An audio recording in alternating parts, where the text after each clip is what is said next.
There are two motives for reading a book. One, that you enjoy it. The other, that you can boast about it.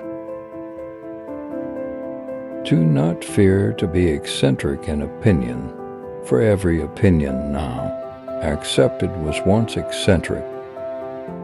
Of all forms of caution, caution in love is perhaps the most fatal to true happiness. The fundamental cause of the trouble is that in the modern world the stupid are kosher, while the intelligent are full of doubt. To fear love is to fear life, and those who fear life are already 3 parts dead. I would never die for my beliefs because I might be wrong. A stupid man's report of what a clever man says can never be accurate because he unconsciously translates what he hears into something he can understand. And if there were a God, I think it very unlikely that he would have such an uneasy vanity as to be offended by those who doubt his existence. 3 passions, simple but overwhelmingly strong, have governed my life: the longing for love, the search for knowledge, and unbearable pity for the suffering of mankind. In all affairs, it's a healthy thing now and then to hang a question mark on the things you have long taken for granted. One of the symptoms of an approaching nervous breakdown is the belief that one's work is terribly important.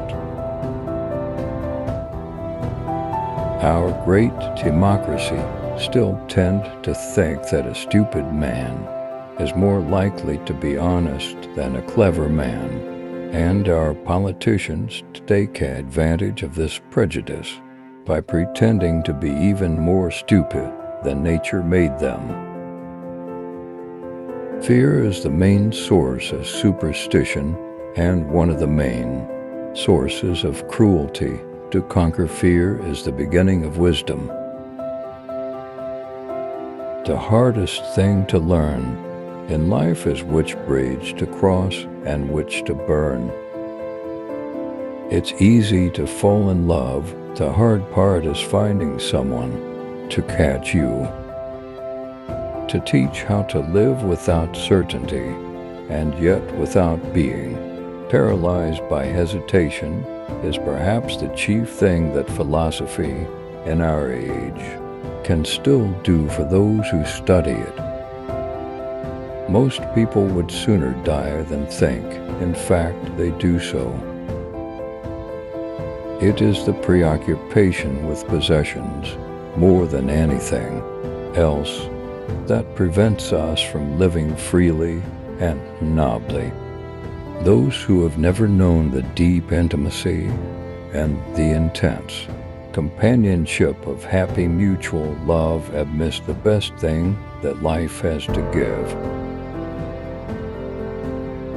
Collective fear stimulates herd instinct and tends to produce ferocity toward those who are not regarded as members of the herd.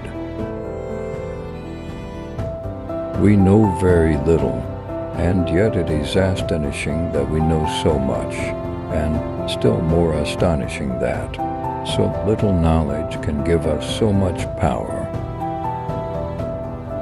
No one gossips about other people's secret virtues. It has been said that man is a rational animal. All my life I have been searching for evidence which could support this. One should, as a rule, respect public opinion insofar as is necessary to avoid starvation and to keep out of prison.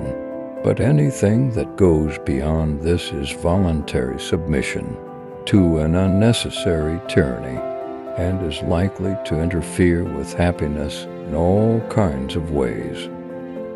The secret of happiness is to face the fact that the world is horrible horrible, horrible.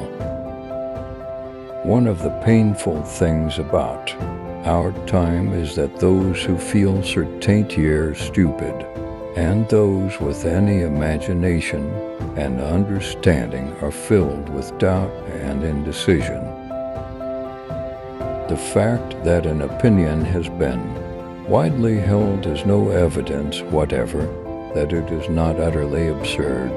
Indeed, in view of the silliness of the majority of mankind, a widely spread belief is more likely to be foolish than sensible. The infliction of cruelty with a good conscience is a delight to moralists. That is why they invented hell.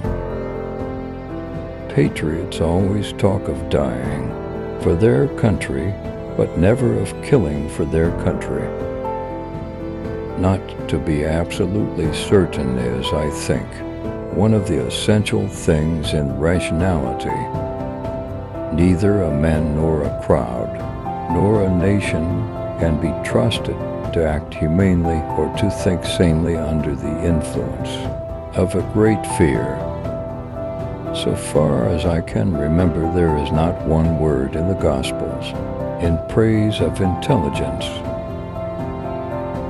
The whole problem with the world is that fools and fanatics are always so certain of themselves, and wiser people so full of doubts. The opinions that are held with passion are always those for which no good ground exists. Indeed, the passion is the measure of the holder's lack of rational conviction. Opinions in politics and religion are almost always held passionately. If there were in the world today any large number of people who desired their own happiness more than they desired the unhappiness of others, we could have paradise in a few years. Even if the open windows of science at first make us shiver after the cozy indoor warmth of traditional humanizing myths, in the end the fresh air brings vigor, and the great spaces have a splendor of their own. I believe in using words, not fists. I believe in my outrage. Knowing people are living in boxes on the street. I believe in honesty. I believe in a good time.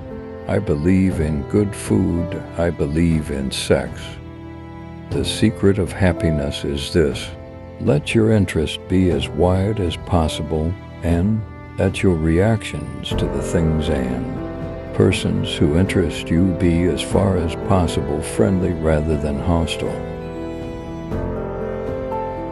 Everything is vague to a degree. You do not realize till you have tried to make it precise. The good life is inspired by love and guided by knowledge. The greatest challenge to any thinker is stating the problem in a way that will allow a solution.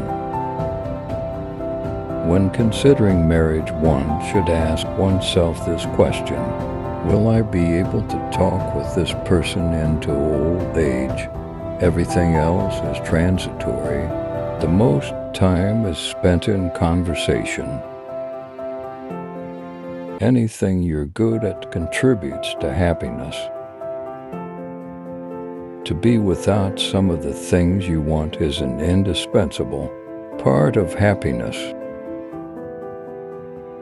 Sin is geographical. Science is what you know. Philosophy is what you don't know.